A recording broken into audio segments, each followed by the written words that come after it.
All right, hello everybody. This is Chris, and if you've seen any of my other videos, you know that normally I only do wagons and manual transmission vehicles. But today we're going to do something a little different. I have mentioned in some of my other videos that if it's something special, that I would do a video on it. I'm going to go ahead and consider this something special. This is my 2000 Toyota Crown Majesta Type C four-wheel drive. I had this car for several months. I purchased this and a Toyota Crown Estate together. Picked them both up from the port here in Virginia in Newport News on the same day. And I've elected to keep my Crown Estate, and which was actually my second one. And I am going to be selling the Crown Majesta. So again, Toyota Crown Majesta with the 1UZ V8 in it, and this is a all-wheel drive. This is the third generation, I believe, S170 chassis of Majesta. Good for 290 horsepower.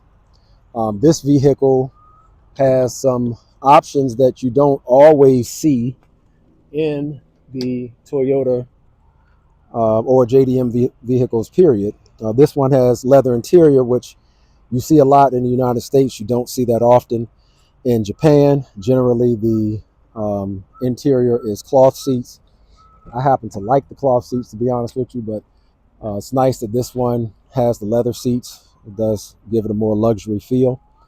Rear seat passengers do have access to radio controls, the rear sunshade, as well as rear AC and heat controls. I will go ahead and press the shade button for you now so you can see that that does operate. Of course, there are reading lights and vents up here for the rear passengers. A couple other cool things. This car has rear power seats, and it also has a cooler box. So I don't think there's anything connected to it that makes it cold like a refrigerator, but perhaps it's a little bit cooler than the rest of the car would be, and you can stash drinks or whatever else you would feel like you might need. Of course, seat back pockets with nice Majesta on the stitched onto the pocket. Inside here, we do have a navigation system. Not going to do you much good in the United States. It is a DVD-based navigation system. The disc is in there. I don't know if you can get a DVD based in the United States or not. I feel like I may have said that wrong. It's a Japan-based DVD in there now, and I'm not sure if you can get a US-based DVD and it would work in here. Never tried that. So one thing I did want to point out is that you're going to notice that, let me turn this light off. You're going to notice that these buttons are in Japanese. So you can, I'm going to use my other phone here to show you. If you go to Google Translate and bring another phone up, you'll notice that it will change. It will show you what the English version, I guess I'm too far back, of these words are. I don't know why it's not doing those top ones there. There we go. So you can go to Google Translate to see what these words are actually saying. That way it'll be easier to try to use some of these features if you choose to do that. JDM spec cars, or in Japan, the radio is only from 76. The FM radio frequencies are from 76 to 90. So you're not going to get very many stations over here because our frequencies go way up to like 107, 108. This does have a 6-disc changer as well as a tape player, cigarette lighter / 12 volt. This car does have the shades button up here as well. It allows you to adjust the height from normal to high, and of course your typical Toyota power button, snow button, that you can change depending on your driving style or current conditions. This Majesta does have steering wheel controls. It also has cruise control. Perhaps I ought to walk over to the other side, which I'll do now.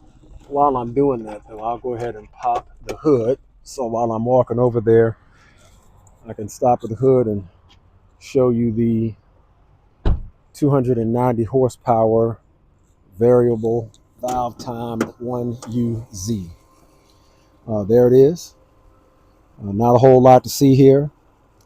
This vehicle has 146,000 kilometers, which is just over 90,000 miles. The timing belt was reported to have been changed in Japan at 87,000 miles. So that should not be a concern as far from a maintenance standpoint. I have changed the oil since I have had it in my possession. And I think I did a coolant flush as well. Battery was good when it arrived here at the port, so I haven't had to do anything with that. Very stately crown grille as well as the crown emblem.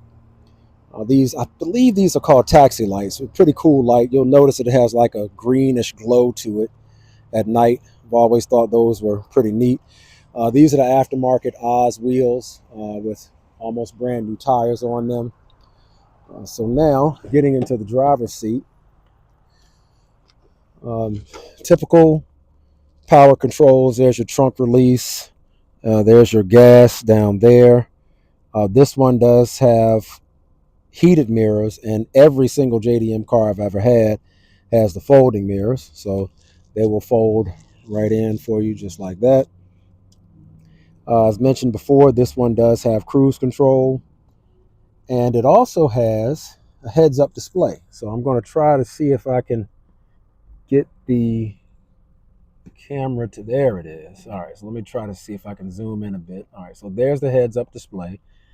You can adjust the height of the heads-up display, and then on the actual dashboard you can make some changes to what you see up here. So you can go full digital, you can go back analog, you can see what your current fuel mileage is. I believe that's what that is.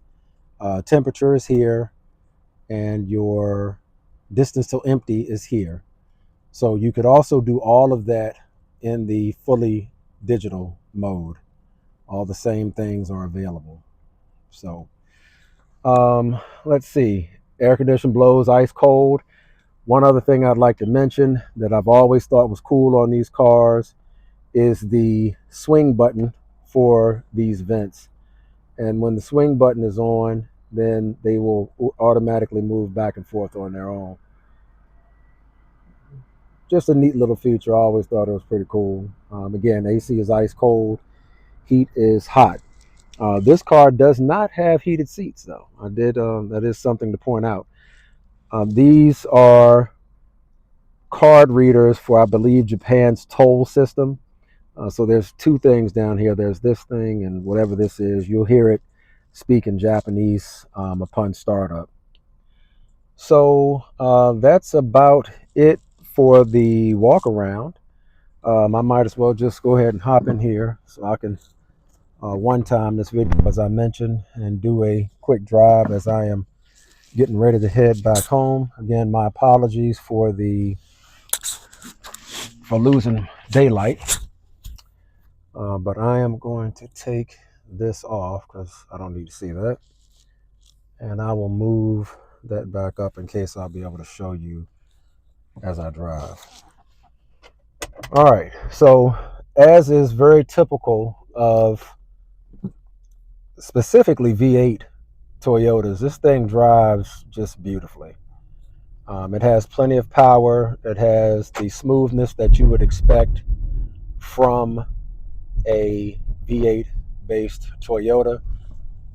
If anybody is interested, you should do some research on Toyota's V8 that they developed for the very first LS 400.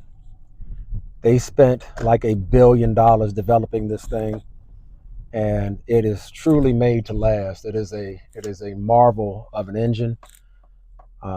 It is incredibly smooth, incredibly reliable.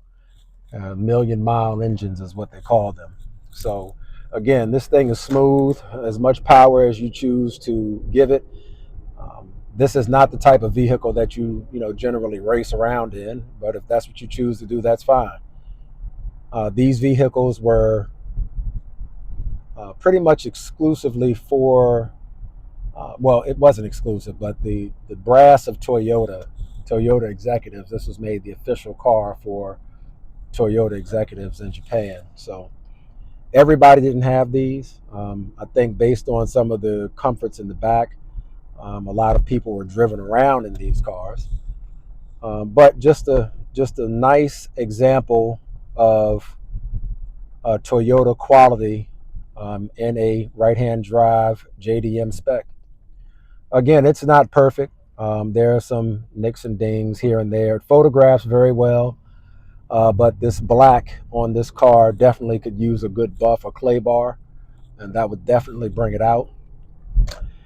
And that's about it. You know, no lights on the dash, no warning lights. There's a small scratch right there on the wood part of the steering wheel.